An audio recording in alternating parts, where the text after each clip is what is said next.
Sunita Williams, जो एक अनुभवी नासा एस्ट्रोनॉट हैं, को लेकर हाल में ही उनकी सेहत पर सवाल उठ रहे हैं। उनके मौजूदा मिशन, जो मूल रूप से 8 दिन का था, 150 दिनों तक खींच जाने के कारण उनकी सेहत में गिरावट दर्ज की जा रही है। रिपोर्ट्स के अनुसार उनके गाल पिचक गए हैं और उनका वजन भी काफी घट गया है। इस स्थिति में नासा और मेडिकल टीम को अलर्ट कर दिया गया है।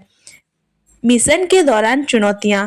लंबा मिशन, 8 दिन के बजाय 150 दिन तक मिशन का खींच जाना अंतरिक्ष में शरीर पर पड़ने वाले प्रभावों को बढ़ा देता है। शारीरिक बदलाव। अंतरिक्ष में गुरुत्वाकर्षण की कमी के कारण शरीर पर कई तरह के शारीरिक प्रभाव पड़ते हैं, जैसे मांसपेशियों का कमजोर होना और हड्डियों का घनत्व कम होना। मानसिक दबाव। लंबे समय तक पृथ्वी से दूर रहना मानसिक स्वास्थ्य पर भी प्रभाव डालता है। नासा की प्रतिक्रिया। Medical monitoring. सुनीता की सेहत पर लगातार नजर रखी जा रही है। नासा उनके स्वास्थ्य डेटा को लगातार मॉनिटर कर रहा है। डाइट और एक्सरसाइज। उन्हें आवश्यक पोषक तत्व और व्यायाम की योजना दी जा रही है ताकि उनके शरीर को मजबूत रखा जा सके। जल्दी वापसी की योजना। नासा उनकी सुरक्षित वापसी के लिए विभिन्न विकल्पों पर काम कर रहा है, जिसमें उनकी प्राथमिकता को ध्यान में रखा जा रहा है। इमरजेंसी वापसी। अगर उनकी स्थिति खराब होती है तो उन्हें इमरजेंसी स्पेसक्राफ्ट के जरिए पृथ्वी पर लाया जा सकता है। डॉक्टरों की सलाह। अंतरिक्ष में उनके स्वास्थ्य को बेहतर बनाए रखने के लिए डॉक्टरों की सलाह पर काम किया जा रहा है।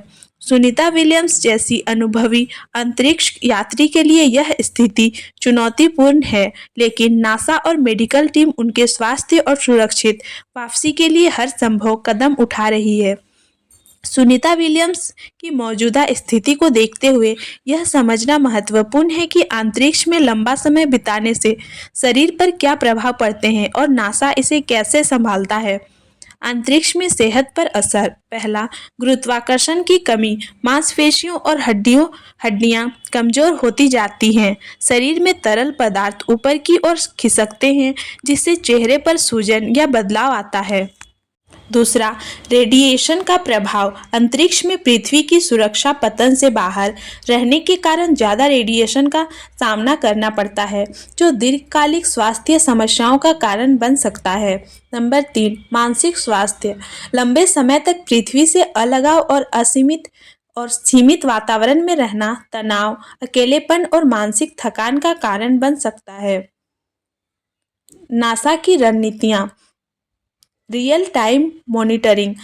सुनीता के स्वास्थ्य मापदंड जैसे हृदय गति, रक्तचाप और ऑक्सीजन लेवल पर नजर रखी जा रही है। उनका मनोवैज्ञानिक स्वास्थ्य सुनिश्चित करने के लिए नियमित संपर्क और परामर्श सत्र आयोजित किए गए हैं। उन्नत तकनीकें। अंतरिक्ष में स्पेस फूड, जो पोषण से भरपूर हो, दिया जाता है।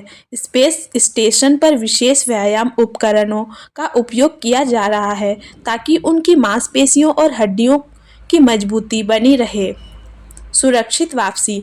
इमरजेंसी क्रू ड्रैगन या सोयूज स्पेसक्राफ्ट सुनीता को आपातकालीन स्थिति में पृथ्वी पर वापस लाने का सबसे तेज और सुरक्षित माध्यम। मिशन को जल्दी समाप्त करने की योजना पर भी चर्चा हो रही है। अंतरिक्ष यात्री के लिए समर्थन। नासा का अनुभव और वैज्ञानिक दृष्टिकोण यह सुनिश्चित करता है कि ऐसे कठिन समय में भी एक अंतरिक्ष यात्री की सेहत और सुरक्षा प्राथमिकता बनी रहे। सुनीता विलियम्स के लिए यह स्थिति चुनौतीपूर्ण जरूर है, लेकिन उनके जैसे प्रशिक्षित और अनुभवी अंतरिक्ष यात्री इसे संभालने में सक्षम होते हैं। इस पूरे घटनाक्रम पर नासा का फोकस स्पष्ट है, उनकी सुरक्षित और स्वस्थ वापसी। उम्मीद है कि जल्द ही सुनीता पूरी तरह स्वस्थ होकर पृथ्वी पर लौटेंगी।